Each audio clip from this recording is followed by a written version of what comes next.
can see some of these trees just, I noticed with the size of them and the health of them that they've tapped into basically the water table. I don't water these trees. I don't need to or anything. I don't even think I've ever watered, really, any of the really big trees. Maybe when I first transplanted in, but I didn't neglect them, but I just kind of guided them. And that's what's led to this huge trees. Look at this one here. This is only 2 years old. This is a apricot. It looks beautiful. So I'm really happy with the trees and stuff, guys. Back here is kind of finished, but I still have some stuff that's doing well back here. Some currants and stuff that I just put in.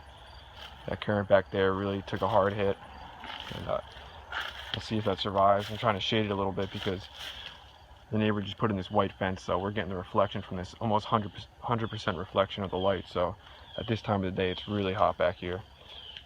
And the reason I put the currants back here is because we only get this morning sun of where it's actually direct sunlight. Once the sun gets a little higher, it's really shaded back here.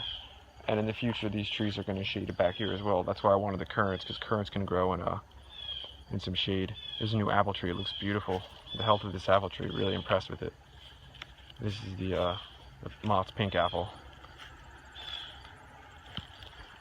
So things are doing great. This pear tree has been taken over with green beans. Can't even almost see the leaves. All you can see is green beans, which is cool. Getting that extra yield as well. Asparagus over here look beautiful.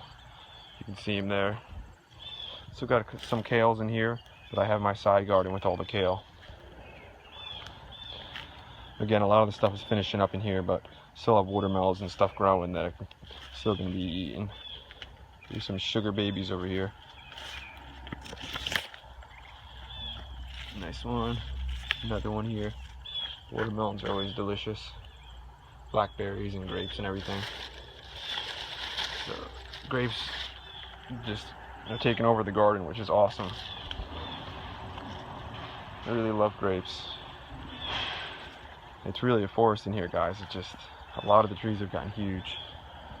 Looking up at them, it's just, you put them in and a year goes by, you don't see much growth, but then once they really tap into the water table, it's just, it's explosive, the amount of growth, and then you turn around and the tree's huge.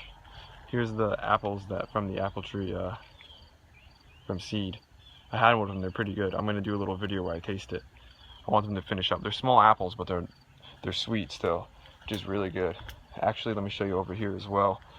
We've got some apples on this Golden Delicious over here. One left, it looks like. Not the healthiest looking apple, but it's nice getting apples. I'm going to eat that one. I'll do a little taste test for that too. Show you guys how that is.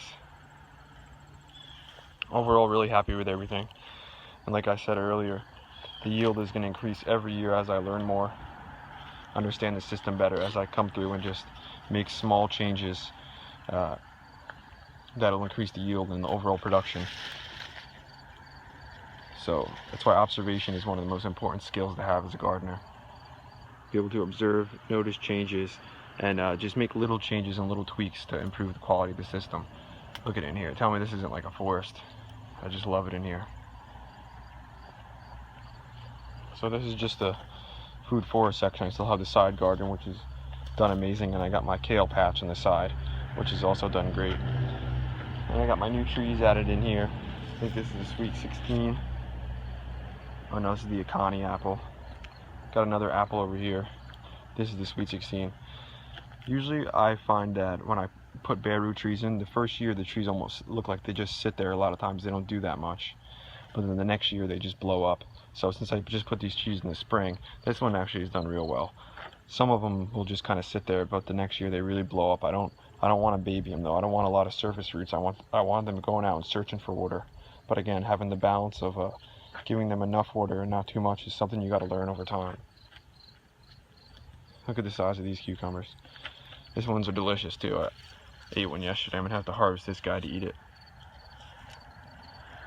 Got a couple of nice ones in the back there too. That one I'm gonna save seed from over here. I can do a video on how to save seed on cucumbers if you guys want to see that. And then my pepper production in the side garden has been insane. Although I have some beauties right over here. Even though I call this the side garden as well.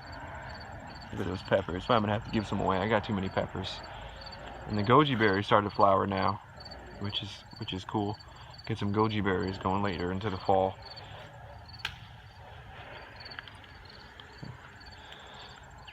Still getting a bunch of eggplants. Like I said, peppers off the chain. You can see the pepper in there that I just didn't even harvest, and just it's past ripe. So I'm gonna have to harvest them and give some away. The chickens, I've let them free range. You can see they've kind of taken over this area here. Really scratched through a lot of the stuff, so I have to go through and fix a lot of the wood chips. But the chickens have been in their pen for most of the year. It's a good sized pen, but I didn't want them eating everything, so now they gotta have some time in the fall to just enjoy everything. So that's what's going on now. Things look really well. Food Forest has done amazing.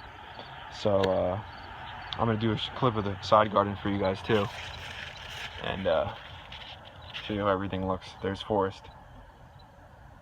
She's a good chicken. Right, Forest? Thanks for tuning in, guys. Thanks for following along. James Prigioni is out. 25 feet up, I say it is. This apple tree got huge.